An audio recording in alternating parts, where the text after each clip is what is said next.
Nascida na escravidão na Nova York colonial, Elizabeth Freeman nunca deveria deixar sua marca na história.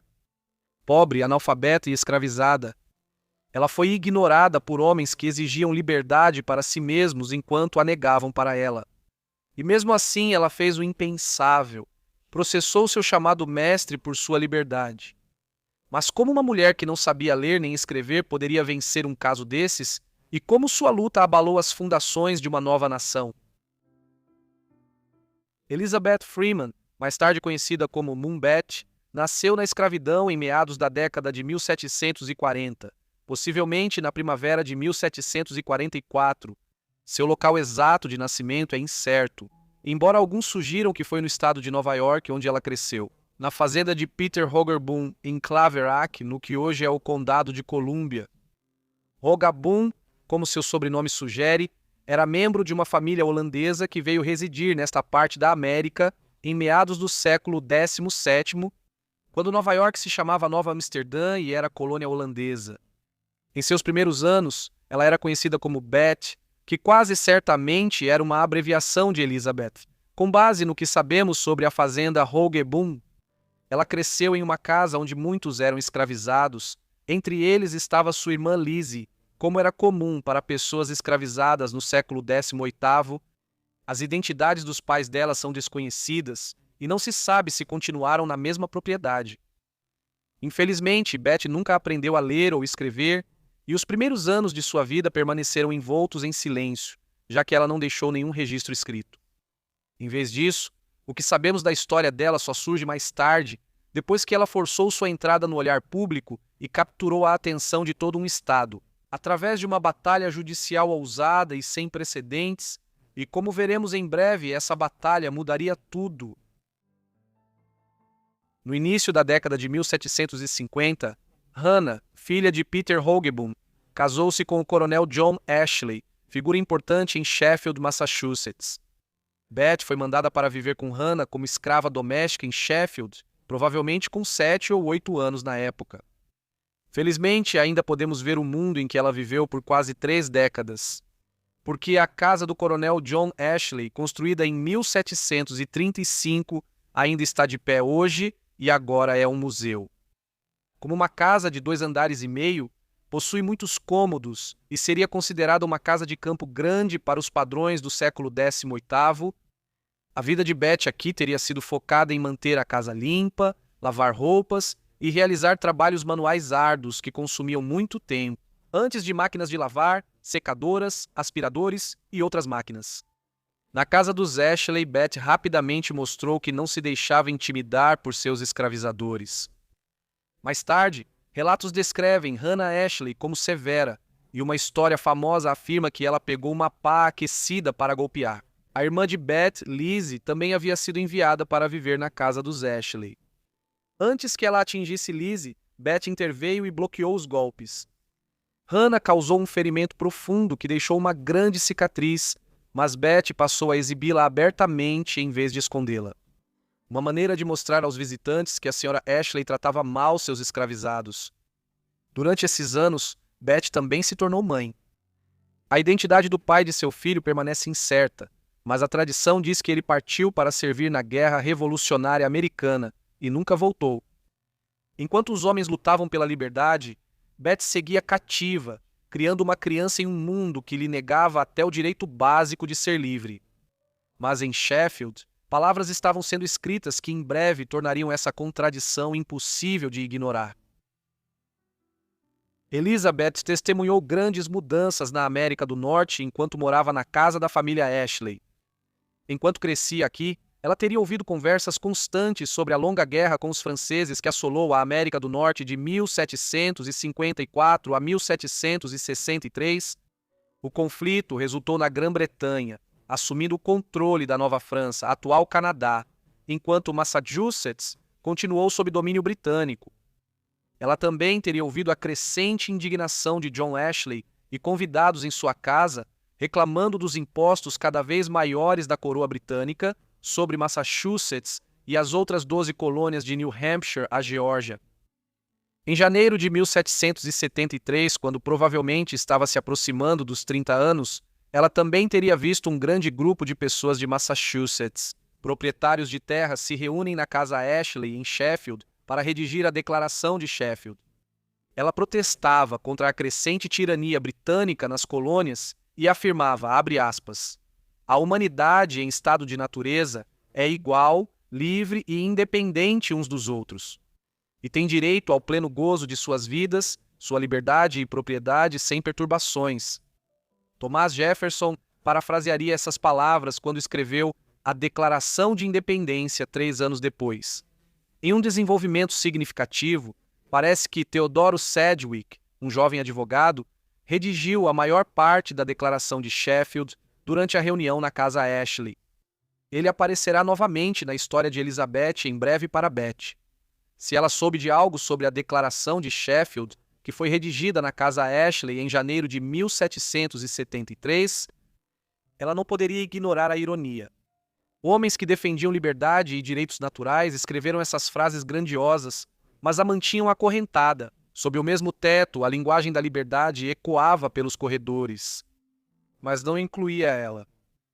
Ainda não, mas nos próximos anos, ela decidiria comprovar se aquelas palavras realmente significavam alguma coisa.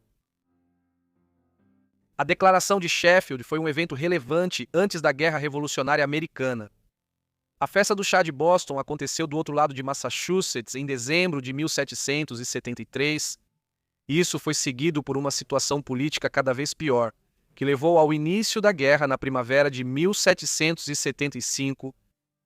O Segundo Congresso Continental emitiu a Declaração de Independência de Jefferson na Filadélfia no verão de 1776, e uma guerra amarga se seguiu com a Grã-Bretanha, que foi vencida em 1781 e terminou na Grã-Bretanha. Reconhecendo a independência dos Estados Unidos da América em 1783, como parte da criação de um novo Estado federal, Massachusetts elaborou sua própria Constituição Estadual em 1780. Nela foi incluída a seguinte passagem, que ecoava tanto a Declaração de Sheffield quanto a Declaração de Independência. Todos os homens nascem livres e iguais e possuem certos direitos naturais, essenciais e inalienáveis, entre os quais podem ser considerados o direito de usufruir e proteger suas vidas e liberdades, o de adquirir, possuir e proteger propriedades e, por fim, o de buscar e obter sua segurança e felicidade. Tudo isso levava a um acerto de contas. Elizabeth usaria essas promessas como arma, enfrentando seu escravizador e exigindo a liberdade negada durante toda a sua vida. Em 1781, ciente da redação da Constituição de Massachusetts, Beth buscou pedir sua liberdade, com base na ideia de que a Constituição essencialmente proibia a escravidão no Estado. De acordo com um relato posterior, ela disse a Theodore Sedgwick, o advogado que havia redigido a Declaração de Sheffield em 1773. Eu ouvi aquele documento ser lido ontem, que diz que todos os homens são criados iguais e que todo homem tem direito à liberdade. Eu não sou ignorante. A lei não me dará liberdade? O legado de Sedgwick no movimento abolicionista é misto, mas ele acreditava que a escravidão era incompatível com a nova Constituição de Massachusetts e aceitou o caso. Logo ele apresentou a papelada em nome de Beth. Outro escravizado na casa dos Ashley, Brom, foi incluído no caso para fortalecê-lo, pois mulheres tinham direitos legais limitados na época. Assim, em 1871, o caso Brom Beth vs. Ashley foi iniciado na esperança de obter a liberdade deles. Isso impactaria muito a legislação de Massachusetts. Os procedimentos do caso Brom Beth vs. Ashley começaram no Tribunal de Pleas Comuns do Condado, na cidade de Great Barrington, em agosto de 1781. O coadvogado de Sedgwick foi Tappan Reeve, fundador da Escola de Direito de Litchfield, em Connecticut, uma das primeiras dos Estados Unidos. Juntos, eram vistos como dois dos advogados mais formidáveis de Massachusetts. Eles argumentaram que a redação da nova Constituição do Estado de Massachusetts tornava efetivamente a instituição da escravidão ilegal no Estado. E Brom e Beth precisavam ser libertados. João Ashley respondeu que os dois não eram escravos, mas sim servos domésticos, sem ter para onde ir, um argumento comum em casos desse tipo. no final do século XVIII, o tribunal decidiu a favor de Bron e Beth, ordenando que Ashley os libertasse da escravidão e pagasse indenização pelos anos de trabalho gratuito. E assim, Beth fez o impensável. Ela venceu naquele momento. Ela foi a primeira mulher afro-americana a conquistar liberdade sob a Constituição de Massachusetts, tornando real a promessa de igualdade. Após conquistarem a liberdade, ela e Bron receberam ofertas de trabalho pago na casa Ashley. Essa era uma situação comum para muitos escravizados libertos na América entre o final do século XVIII e início do XIX. E uma grande parte simplesmente trocou a escravidão por ser um empregado doméstico com um pequeno salário. Porém, Beth recusou a oferta e, em vez disso, foi trabalhar para Theodore Sedgwick. Ela passaria mais de um quarto de século na casa do Sedgwick e se tornou um membro próximo da família, atuando como babá dos filhos de Teodoro e sua esposa, Permele. Foi nessa época que o nome Mumbet ficou associado a ela. Após conquistar sua liberdade no processo judicial de 1781, ela adotou o sobrenome Freeman, passando a ser conhecida para sempre como Elizabeth Freeman. O uso do nome Mumbet pelas crianças Sedgwick mostra claramente o quanto ela se tornou parte integrante da família. É de Catharina Sedgwick, uma das filhas de Teodoro, que mais tarde se tornou uma autora conhecida, que recebemos os relatos mais detalhados sobre a vida de Mumbet. Em 1853, quando já era uma senhora idosa, Catarina escreveu um livro intitulado Escravidão na Nova Inglaterra, que foi publicado na Bentley's Miscellany. Apesar de retratar a escravidão em Massachusetts e outros estados do norte de forma branda, é uma fonte valiosa sobre a vida de Beth e sua conquista da liberdade. Enquanto Beth iniciava a nova vida livre, a lei de Massachusetts era impactada por suas ações na casa dos Sedgwick. O caso dela, apresentado junto com Bron em 1781, foi um dos vários processos do início da década de 1780, argumentando que a escravidão havia se tornado ilegal sob a nova Constituição de Massachusetts de 1780. Os outros foram 3 processos judiciais separados, conhecidos coletivamente como os casos Quock Walker, embora todos envolvessem a mesma pessoa, um homem escravizado chamado Queco ou Quock Walker. Como resultado, ficou claro, até mesmo para aqueles que ainda esperavam preservar a escravidão em Massachusetts, que a instituição estava vivendo por tempo emprestado. Em 1783 apenas, 2 anos após a vitória de Elizabeth, a Suprema Corte Judicial de Massachusetts declarou a escravidão incompatível com a Constituição do Estado. E quando o primeiro censo federal foi realizado em 1790, não havia uma única pessoa escravizada registrada em Massachusetts. Assim, Massachusetts foi uma das primeiras regiões dos Estados Unidos a se tornar um estado livre. Após a República de Vermont, que como um estado independente em 1777 aboliu a escravidão em sua fundação, e a Pensilvânia, que aboliu a escravidão em 1780. Por outro lado, levaria até o século XIX para que alguns estados do norte, como Nova York, abolissem a escravidão. Assim, com sua vitória, Elizabeth Freeman ajudou a mudar o rumo da história, transformando Massachusetts em um dos únicos lugares nos Estados Unidos onde a escravidão foi extinta no século XVIII. Durante os anos em que trabalhou na casa Sedgwick, Elizabeth também atuou como curandeira, enfermeira e parteira.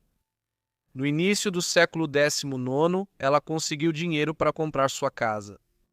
Nessa época, as crianças Sedgwick já eram grandes e não precisavam mais de babá.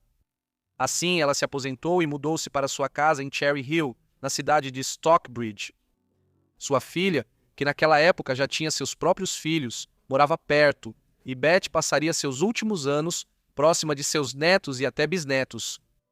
Ela viveu uma longa vida, falecendo em Stockbridge em dezembro de 1829. Sem a data exata de nascimento, não podemos afirmar quantos anos ela tinha. Mas ela tinha cerca de 85 anos de idade na época de seu falecimento. Ela viveu mais tempo como mulher livre do que como escrava. Ao refletir sobre o significado da liberdade, disse: "A qualquer momento, enquanto eu era escrava."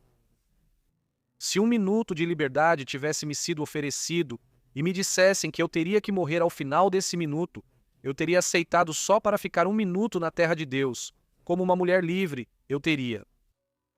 Ela foi sepultada no jazigo da família Sedgwick, em Stockbridge, Massachusetts, sendo a única não pertencente à família ali enterrada.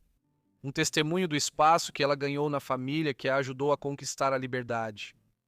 A família marcou seu túmulo com uma inscrição que dizia: Elizabeth Freeman, também conhecida pelo nome de Moonbet, faleceu em 28 de dezembro de 1829.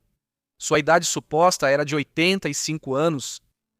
Ela nasceu escrava e permaneceu escrava por quase 30 anos. Ela não sabia ler nem escrever, mas em seu próprio meio não tinha superior nem igual. Ela nunca desperdiçou tempo nem bens, nunca quebrou a confiança de ninguém, nem deixou de cumprir um dever. Em toda situação difícil no lar, ela era a ajudante mais eficiente e a amiga mais carinhosa. Boa mãe a Deus. Por volta do ano de 1812, uma das noras de Teodoro, Susan Ridley Sedgwick, pintou uma delicada miniatura em aquarela sobre marfim de Beth quando ela tinha cerca de 70 anos. Preservada hoje pela Sociedade Histórica de Massachusetts, ela é amplamente considerada como o único retrato conhecido de Beth que sobreviveu nos 2 séculos desde sua morte. A história dela virou central para a abolição nos Estados Unidos. Lembrete de que a liberdade não só foi escrita na lei, mas conquistada por quem teve coragem de reivindicá-la.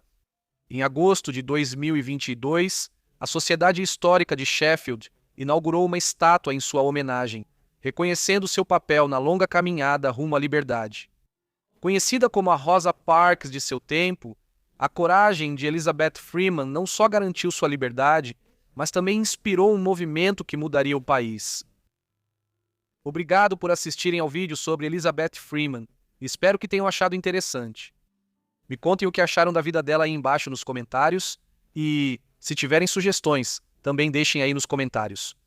Espero que estejam inscritos e com notificações ativadas para receber meus vídeos assim que eu postar. Enfim, é isso da minha parte, então vejo todos vocês no próximo Vidas Esquecidas. Obrigado.